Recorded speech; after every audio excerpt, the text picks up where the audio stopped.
క్రీస్తునందు ప్రియమైన ప్రేమధార కార్యక్రమాలను వీక్షిస్తున్న వీక్షకులందరికీ మన రక్షకుడును ప్రభు అయిన యేసు క్రీస్తు మహోన్నతమైన నామంలో శుభములు తెలియజేస్తున్నాం.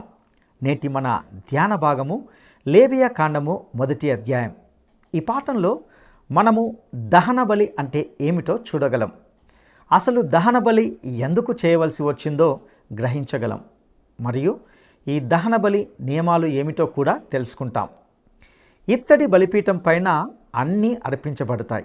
ఈ బలిపీఠాన్ని మామూలుగా దహన బలిపీఠం అని కూడా అనడం పరిపాటి. 5 ప్రాముఖ్యమైన వాటిలో దహన బలి మొదటిది. మానవునికి సార్వత్రికంగా ఈ బలి గురించి తెలుసు అని చరిత్ర చెబుతుంది. నేటి మన కొరకు యేసు బలి అయ్యాడు. క్రీస్తు మిమ్ములను ప్రేమించి పరిమళ వాసనగా ఉండడానికి మన కొరకు తనను తాను దేవునికి అర్పించుకున్నాడు. ఇప్పుడు దేవుడు సీనాయి కొండ మీద నుండి మాట్లాడడం లేదు. ఉరుములు మెరుపుల గుండా మాట్లాడడం లేదు. దేవుని ఉగ్రత లేదు. ఇప్పుడు మానవునికి దేవునికి మధ్య సంధి కుదిరింది. ఇటు గొప్ప రక్షణ ఏర్పాటును తెలియజేసే లేవియా కాండాన్ని వింటూ ఉన్నాం. క్రమంగా వినండి, దీవించబడండి. ఇక సందేశంలోనికి వెళ్దామా? ప్రియ శ్రోతలారా, మన వాక్య పఠన లేవియా కాండం 1వ అధ్యాయం 1 నుండి 17వ వచనం వరకు జాగ్రత్తగా వినండి. యెహోవా మోషేతో అన్నాడు, నీవు ఇశ్రాయేలీయులకు చెప్పు, మీలో ఎవరైనా యెహోవాకు బలి అర్పించేటప్పుడు గోవుల మందలో నుండి కానీ, గొర్రెల మందలో నుండి కానీ, మేకల మందలో నుండి కానీ దానిని తీసుకొని రావాలి. తాను యెహోవా సన్నిధిలో అంగీకరించబడేటట్లు ప్రత్యక్ష గుడారము యొక్క ద్వారానికి దానిని తీసుకురావాలి. అతని నిమిత్తం ప్రాయశ్చిత్తం కలుగునట్లు అది అతని పక్షంగా అంగీకరించబడుతుంది. యాజకులైన అహరోను కుమారులు దాని రక్తమును తెచ్చి ప్రత్యక్షపు గుడారము ఎదుట ఉన్న బలిపీఠము చుట్టూ ఆ రక్తమును ప్రోక్షించాలి. యాజకుడైన అహరోను కుమారులు బలిపీఠము మీద అగ్ని ఉంచి ఆ అగ్ని మీద కట్టెలను చక్కగా పేర్చాలి. అప్పుడు యాజకులైన అహరోను కుమారులు ఆ అవయవాలను, తలను, కొవ్వును బలిపీఠము మీద ఉన్న అగ్ని మీద కట్టెలపైన చక్కగా పేర్చాలి. దాని ఆంత్రాలను, కాళ్లను నీళ్లతో కడగాలి. అది యెహోవాకు ఇంపైన సువాసన గల దహన బలి అయ్యేటట్లు యాజకుడు దానినంతా బలిపీఠం మీద దహించాలి. సోదరీ సోదరులారా, దహనబలి అంటే ఏమిటో చూడండి. అసలు దహనబలి ఎందుకు చేయవలసి వచ్చిందో గ్రహించండి. దహనబలి నియమాలేమిటో తెలుసుకోవాలి. మానవునికి సార్వత్రికంగా ఈ బలిని గురించి తెలుసు అని చరిత్ర చెబుతోంది. హేబెలు, నోవహు, అబ్రహాము మొదలైన వారు దహన బలులు అర్పించారు. ఇత్తడి బలిపీఠము పైన బలులన్నీ అర్పించబడతాయి. ఈ బలిపీఠాన్ని మామూలుగా దహన బలిపీఠం అని కూడా అనడం పరిపాటి. 5 ప్రాముఖ్య బలులలో దహన బలి మొదట పేర్కొనబడింది. ఈ దహన బలి మార్మికంగా యేసుక్రీస్తు మరణాన్ని మనకు చూపుతుంది. క్రీస్తునందు దేవుడు ఏమి చూస్తున్నాడో దహన బలి విధానంలో మనకు దృగ్గోచరమవుతుంది. అయితే దేవుడు చూచిందంతా మానవ మాత్రులం మనం చూడగలమా? కొంతవరకే మనకు కనపడుతుంది. ఇదొక మర్మం. పరిశుద్ధాత్మే మనకు దీనిని బయలుపరచాలి. దహనబలి యేసు వ్యక్తిత్వాన్ని కనపరుస్తుంది. యేసు మనకు ప్రత్యామ్నాయం. ఎఫెసీ పత్రిక 5వ అధ్యాయం 2వ వచనంలో ఈ సత్యాన్ని వివరించాడు. క్రీస్తు మిమ్ములను ప్రేమించి పరిమళ వాసనగా ఉండడానికి మన కొరకు తనను తాను దేవునికి అర్పణముగా బలిగా అప్పగించుకున్నాడు. అలాగే మీరును ప్రేమ కలిగి నడుచుకోండి. ప్రియ శ్రోతలు, గమనించండి. దేవుడు గుడారములో నుండి మోషేను పిలిచాడు. ఇప్పుడు దేవుడు సీనాయి కొండ మీద నుండి మాట్లాడటం లేదు. ఉరుములు మెరుపులతో మాట్లాడటం లేదు. దేవుని ఉగ్రత లేదు. ఇప్పుడు మానవునికి దేవునికి సమాధానం కుదిరింది. దేవుడు పిలిచాడు. ఆయన పిలుపు వినగలవారు ధన్యులు. నాతో సమాధాన పడండి అంటూ దేవుడు పిలుస్తున్నాడు. సంఘం లోకములో నుండి పిలువబడిన ఎక్లీషియా పిలువబడిన వారు, దేవుడు పిలువగా వచ్చిన వారే ఏర్పరచుకొనబడిన వారు. 1 కొరింథీ 1:22 నుండి 24 వరకు. యూదులు సూచక క్రియలు చేయమని అడుగుతున్నారు. గ్రీసు దేశస్థులు జ్ఞానమును వెదుకుతున్నారు. అయితే మేము సిలువ వేయబడిన క్రీస్తును ప్రకటిస్తున్నాము. ఆయన యూదులకు ఆటంకముగాను అన్యజనులకు వెర్రితనముగాను ఉన్నాడు. కాని యూదులకేమీ గ్రీసు దేశస్థులకేమీ పిలువబడిన వారికే క్రీస్తు దేవుని శక్తి జ్ఞానము అయి ఉన్నాడు. పిలువబడిన వారు అంటే ఊరికే పిలుపు విన్నవారు అని కాదు, విని ఆ పిలుపును బట్టి వచ్చినవారు అని అర్థం. సోదరా సోదరి, నీవాయన పిలుపు విని వచ్చావా? చెప్పు. దహనబలి స్వచ్ఛందమైంది. దప్పిగొన్నవాడే వస్తాడు, వచ్చినవాడే త్రాగుతాడు, దప్పి తీర్చుకుంటాడు. యెషయా 55:1 ఆహ్వానం ఇదే. దప్పిగొన్న వారలారా రండి, దప్పి తీర్చుకోండి. యేసు పిలుస్తున్నాడు. రావటానికి తీర్మానించుకున్నవాడే వస్తాడు. అక్కర ఉండాలి, అక్కర తీర్చుకునే ఆశ కూడా ఉండాలి. ఇతర జంతువులను చంపి తినేవి బలికి పనికిరావు. అలాంటి వన్యమృగాలు క్రీస్తుకు సంకేతములు కాజాలవు. అది మురికి జంతువై ఉండకూడదు, అది వేటాడి తెచ్చినదై ఉండకూడదు. ఆ పశువు యజమానికి అతి విలువైనది అయి ఉండాలి. అందులో కూడా క్రీస్తు పోలిక ఉంది. దేవుడు తన స్వంత కుమారుణ్ణి ఇవ్వటానికి వెనుదీయలేదు. యేసు శిలువ మీద శ్రమ బాధితుడు. తన కుమారుణ్ణి ఇచ్చివేశాడంటే దేవుడు ఎంత వ్యధ చెంది ఉంటాడో ఊహించగలమా? బలిపశువు మానవునికి విధేయత చూపేది అయి ఉండాలి. ఇది క్రీస్తును పోలిన గుణమే. యేసు విధేయుడైన సేవకుడు. ఆయన పరిచారము చేయడానికి వచ్చాడు, చేయించుకోవటానికి కాదు. ఆయన మరణపర్యంతము విధేయుడు. లేవియ కాండం వరకు దహన బలులు అర్పించబడుతూనే ఉన్నాయి.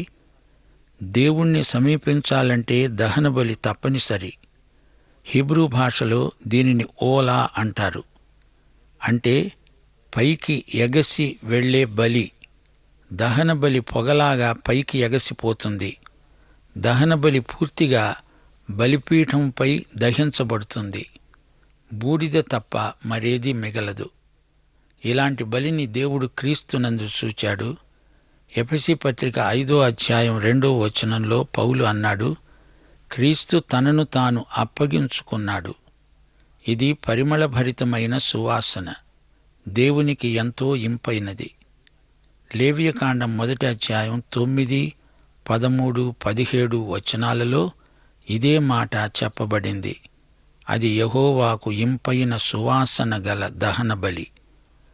ఇది దహన బలి, యెహోవాకు ఇంపైన సువాసన గల హోమం. క్రీస్తునందు దేవుడు చూచింది ఇదే. నీ పాపాల కోసం, నా పాపాల కోసం క్రీస్తు చేసిన దానికి దేవుడు ఎంతో తృప్తి చెందాడు. నీవు ఆయన యందు విశ్వాసముంచితే చాలు, ఆయన నిన్ను సంపూర్ణంగా రక్షించడానికి శక్తిమంతుడు. సోదరుడా సోదరి, ఈ విషయంలో నీ ఆత్మకు తృప్తి అనిపించటం లేదు? బలిపశువు మగదై ఉండాలి. ఈ లక్షణం బలాన్ని చూపుతుంది. హెబ్రీ పత్రిక 7:25 ప్రకారం తన ద్వారా దేవుని వద్దకు వచ్చే వారి పక్షమున విజ్ఞాపన చేయడానికి నిరంతరము జీవిస్తున్నాడు గనుక వారిని సంపూర్ణముగా రక్షించడానికి శక్తిమంతుడై ఉన్నాడు. బలిపశువులో ఎట్టి లోపము ఉండకూడదు. నిష్కళంకమైన బలిపశువు. 1 పేతురు 2:22 యేసునందు ఏ పాపము లేదు. ఆయన అన్ని విధాలా నిష్కళంకుడు, నిర్దోషమైన దేవుని గొర్రెపిల్ల. ఆయన పరిపూర్ణుడు. ఆయన నైతిక శీలం కేవలం లోపరహితం. 2 కొరింథీ 5:21 పాపమెరుగని యేసు మన కోసమై పాపముగా చేయబడ్డాడు. హెబ్రీ పత్రిక 7:26 మాటలు యేసు ఆధ్యాత్మిక సౌశీల్య సంపదను మనకు తేటగా చూపుతాయి. పవిత్రుడు, నిర్దోషి, నిష్కల్మషుడు, పాపులలో చేరక ప్రత్యేకముగా ఉన్నవాడు, ఆకాశ మండలము కంటే మిక్కిలి హెచ్చైనవాడు, ఈయన మనకు సరిపోయినవాడు. మత్తయి సువార్త 3:17 తండ్రి సాక్ష్యం ఇదే: ఇతడు నా ప్రియకుమారుడు, ఈయన యందు నేను ఆనందిస్తున్నాను. స్వచ్ఛంద బలి అనగా దేవునికి అంగీకారయోగ్యమైన బలి, ప్రాయశ్చిత్తార్థ బలి. దానిని బట్టి పాపిని దేవుడు అంగీకరించాడు. బలిపశువు అర్పించబడింది, దహించబడింది. యేసు మరణబలి మాత్రమే మనలను రక్షించగలదు. యేసు చనిపోయి ఉండకపోతే ఆయన మనకు రక్షకుడు కాలేడు. యేసు జీవితం మచ్చలేనిది, కాని ఆయన మరణం మీదనే మన రక్షణ ఆధారపడి ఉన్నదని గ్రహించాలి. యేసు చనిపోయినప్పుడు ఏమి జరిగింది? దేవాలయంలోని తెర పైనుండి నడిమికి చిరిగింది. యేసు మరణం మనందరికీ దేవుని సన్నిధిలోకి మార్గం తెరిచింది. యేసు మరణం పాపిని రక్షించింది. తెర అనేది యేసు శరీరానికి సంకేతం. హెబ్రీ పత్రిక 10:20 యేసు మన కొరకు ప్రతిష్ఠించిన మార్గమున, అనగా నూతనమైనది, జీవము గలది, ఆయన శరీరము అనే తెర ద్వారా ఏర్పరచబడినది అయిన మార్గమున ఆయన రక్తము వలన పరిశుద్ధ స్థలములోకి ప్రవేశించడానికి మనకు ధైర్యం కలిగింది. యేసు చనిపోకుండా ఉంటే, ఆయన లాంటి జీవితం జీవించి ఎవరైనా దేవుణ్ణి తృప్తిపరచగలరా? అది అసాధ్యం. యేసు చనిపోకపోతే ఆయన జీవితం మనకు దేవునికి మధ్య నిలుస్తుంది. మనం దేవుని వద్దకు వెళ్ళలేము. అయితే ఆయన మరణించి మనకు మార్గం ఏర్పరిచాడు. అదే చిరిగిన తెర. మధ్య తెర చిరిగింది గనుక మనం దేవుని వద్దకు నేరుగా వెళ్ళగలుగుతున్నాము. అందుకే మరోసారి చెప్తాను, యేసు మరణమే మనకు శరణం. ఈ అర్పణం బలవంతం కాదు, స్వచ్ఛందం. యోహాను శుభవార్త 14:6 ప్రభు అన్నాడు, నా ద్వారానే తప్ప ఎవడూ తండ్రి వద్దకు రాడు. నిన్ను బలవంతాన ఎవరూ తండ్రి వద్దకు తేరు. నీవే స్వచ్ఛందంగా తీర్మానం చేసుకోవాలి. నీవే రావాలి. ఇది ఇరుకు మార్గం అనిపిస్తోంది, అయితేనే ఇది నిన్ను తండ్రి వద్దకు తెస్తుంది. ఇదే దేవుడు ప్రతిష్ఠించిన మార్గం. మరో పంథా లేదు, బలవంతం లేదు. రాదలుచుకుంటే ఈ క్షణంలో రాగలవు. నీ స్వనీతి ఇందులో ఏమాత్రమూ పనికిరాదు. తీతుపత్రిక 3:5 ఇదే సత్యాన్ని ఎత్తి చూపుతోంది. మనము నీతిని అనుసరించి చేసిన క్రియల మూలముగా కాక, తన కనికరము చొప్పుననే పునర్జన్మ సంబంధమైన స్నానము ద్వారా, పరిశుద్ధాత్మ నూతన స్వభావము కలుగచేయటము ద్వారా మనల్ని రక్షించాడు. ఈ బలిని ఎక్కడ పడితే అక్కడ అర్పించడానికి వీల్లేదు. ఇష్టమొచ్చిన చోటనెల్లా బలిపీఠాలు కడితే అదొక విగ్రహారాధన సాంప్రదాయంగా తయారయ్యేది. దేవుడు దానిని అనుమతించలేదు. ఎంత చెప్పినా వీరు సులభంగా విగ్రహారాధన శోధనలో పడిపోతూ వచ్చారు. దీనికి ఫలితంగా చివరికి బబులోనుకు చెరపోవలసి వచ్చింది. గ్రహించండి, మనము ఏర్పరచుకున్న ఏ మార్గమైనా అది దుర్మార్గమే అవుతుంది. దేవుడు ప్రతిష్ఠించిన మార్గమందే దేవుని వద్దకు, తండ్రి వద్దకు చేరగలం. యెషయా 64:6 చెప్పినట్లు, మన స్వనీతి క్రియలు మురికి గుడ్డల వంటివి, ఇందులో సందేహం లేదు. దేవుని నీతి మానవ నీతి కాదు. మానవ నీతిని పొడిగిస్తే అది దేవుని నీతిని చేరుతుందని భ్రమపడవద్దు. క్రీస్తునందలి విశ్వాసము ద్వారా కలిగే నీతి మాత్రమే దేవుని నీతి. దానికి భిన్నమైనది దుర్నీతి. నీవు కష్టించి పనిచేసి ఈ నీతిని సంపాదించుకోలేవు. దేవుని నీతిని ఏమిచ్చి కొనలేవు. కొంటే దొరికేది కాదిది.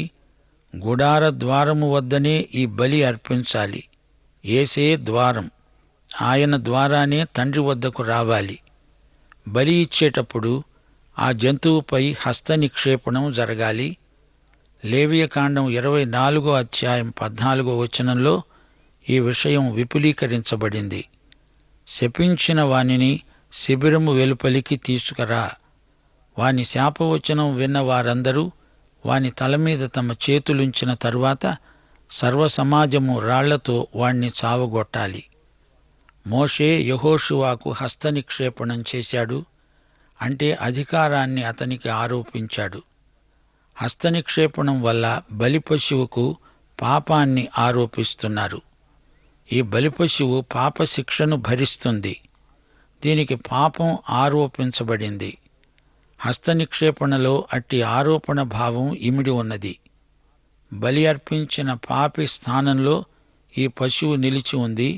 అసలు చావవలసిన పాపి యొక్క పాపం అమాయకమైన బలి పశువుకు బదిలీ చేయబడింది. సోదరీ సోదరులారా, మీరు యేసుక్రీస్తును రక్షకుడని అంగీకరించినప్పుడు ఏమి జరిగిందో తెలుసా? నీవు పాపివని, నీవు మరణపాత్రుడివని ఒప్పుకుంటున్నావు. అయితే నీ పాపం యేసుక్రీస్తుకు ఆరోపించబడింది. యేసు నీకోసం నీకు బదులుగా చనిపోయాడు. ఆయన నీకు ప్రత్యామ్నాయ బలి. నీవు క్రీస్తును అంగీకరించినప్పుడు నీ చేయి ఆయన మీద ఉంచావు. నీ పాపం ఆయన మీదికి వచ్చింది. ఆయన చనిపోయాడు, నీవు బతికావు. ఆయన కోసమే ఇక మీదట బతుకుతావు. సోదరీ సోదరులారా, హస్తనిక్షేపణం అంటే ఏమిటో అర్థమైందా? సంఘం ఒక సేవకునిపై హస్తనిక్షేపణం చేస్తే ఆ వ్యక్తి సంఘానికి ప్రతినిధిగా ఉండటానికి అధికారం పొందాడని అర్థం. అంతకు మించి మరేమీ కాదు. అంతియోకులో సంఘం పౌలు బర్నబాలను హస్తనిక్షేపణంతో ప్రతిష్ఠించి పంపారు. యేసుక్రీస్తు మన స్థానం ఆక్రమించాడు. ఆయన మన కోసమై పాపముగా చేయబడ్డాడు. 2 కొరింథీ 5:21 రోమాపత్రిక 4:25 ప్రకారం ఆయన మన అపరాధముల నిమిత్తమై అప్పగించబడి మనము నీతిమంతులముగా తీర్చబడడానికి లేపబడ్డాడు. హస్తనిక్షేపణంలో నీవు అవతలి వ్యక్తిపై ఆధారపడుతున్నట్లు అర్థమిస్తుంది. కీర్తనలు 88:7 నీ ఉగ్రత నా మీద బరువుగా ఉన్నది అని గేయకారుడు పలుకుతున్నాడు. ఆరోపణ సూత్రాన్ని గమనించండి. నీ మీద ఉన్న దేవుని ఉగ్రత ఆయన మీదికి రప్పించబడింది. ఇదే ప్రాయశ్చిత్త బలి. ప్రాయశ్చిత్తం అంటే కప్పివేయటం అని అర్థముంది. తొలగించటం కాదు, కప్పిపుచ్చటం. దహన బలి బహిరంగంగా అర్పించవలసిన బలి. బలిపీఠము ప్రక్కనే పశువును వధించాలి. అది అందరూ చూడదగిన బలి. అలాగే ఒక పాపి యేసు తన రక్షకుడని బహిరంగ సాక్ష్యమివ్వాలి. రహస్య విశ్వాసమంటూ ఎక్కడా ఉండదు. విశ్వాసము అంటే యేసుక్రీస్తును తాకటం, ఆయనపై మన హస్తముంచటం. ప్రజలందరూ ఇది చూడాలి. బాప్తిస్మము అంటే ఇదే. యేసు నా రక్షకుడని, నా ప్రభువని బహిరంగముగా చెప్పాలి. బాప్తిస్మము ద్వారా చూపాలి. బాప్తిస్మం అనే మాటకు అర్థం క్రీస్తుతో సంయుక్తపరచబడడం. ఆయన మరణ పునరుత్థానాలతో నేను ఏకీభవిస్తున్నాను, సంయుక్తపరచబడుతున్నాను అని చూపటమే బాప్తిస్మం. సోదరీ సోదరులారా, 5 దహన బలిక్రమం చూపబడింది. అక్కడ అభ్యర్థి యాజకుణ్ణి కలుసుకుంటాడు. పాపి అయిన అభ్యర్థి బలిపశువును వధించాలి. అయితే ఇక్కడ 14-15 అతడు యెహోవాకు దహన బలిగా అర్పించేది పక్షిజాతిలోనిది అయిన ఎడల తెల్ల గువ్వలలో నుండి గాని పావురపు పిల్లలలో నుండి గాని తేవాలి.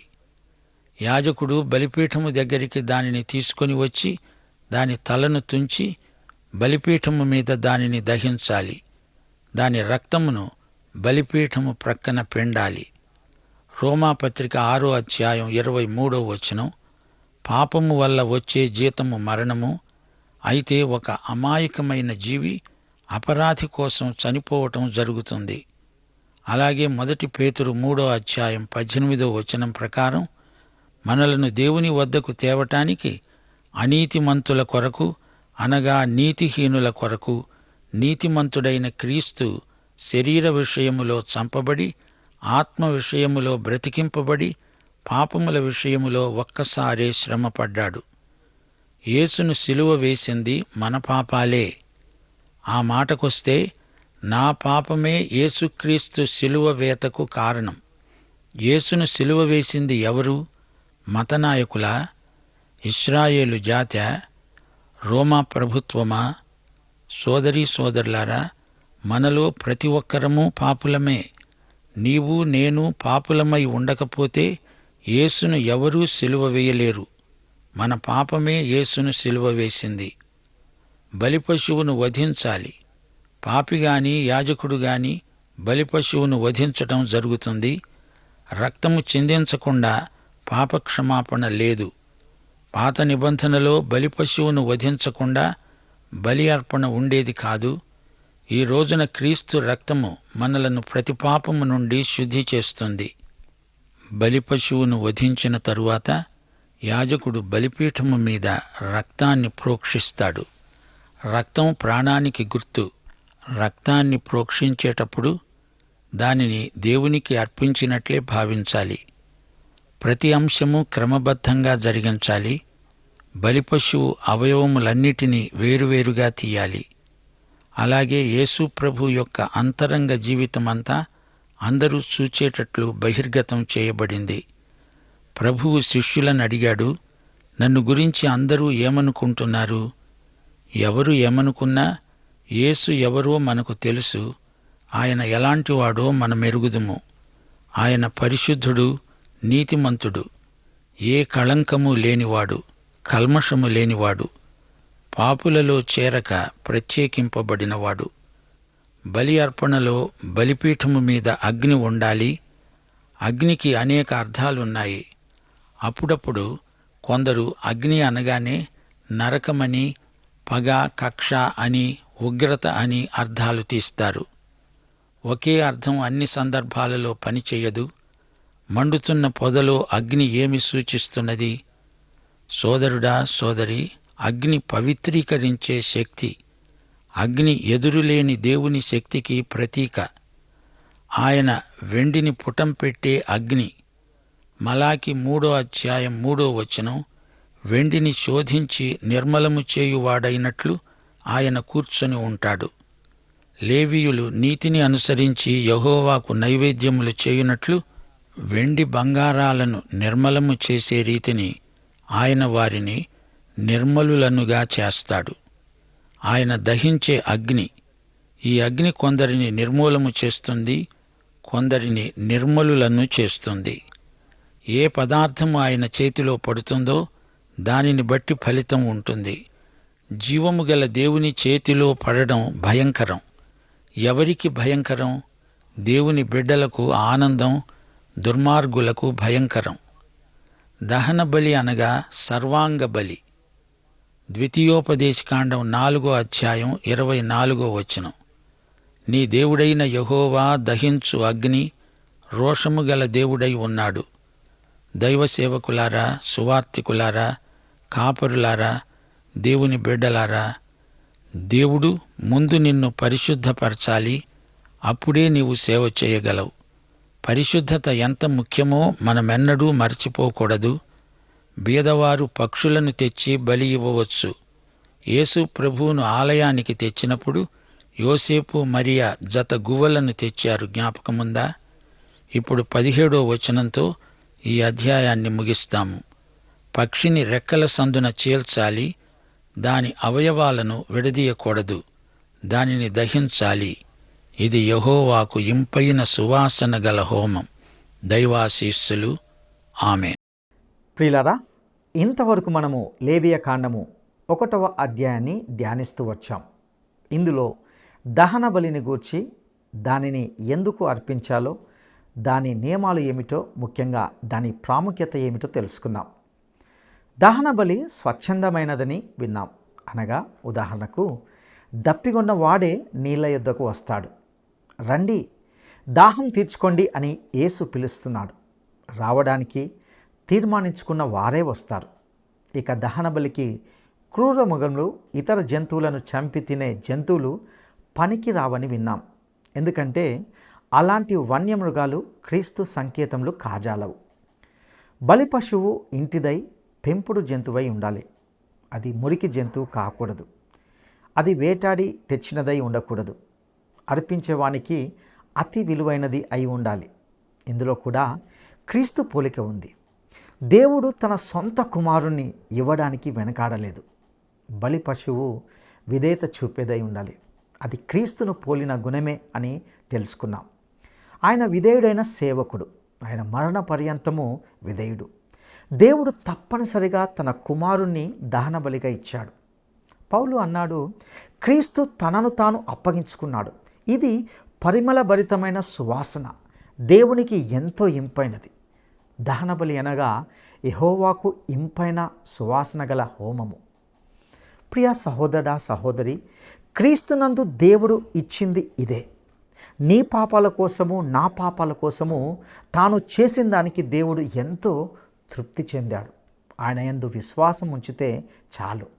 ఆయన నిన్ను సంపూర్ణంగా రక్షించడానికి శక్తిమంతుడు. అట్టి కృప దేవుడు నీకు దయచేయనుగాక. దైవాశీస్సులు.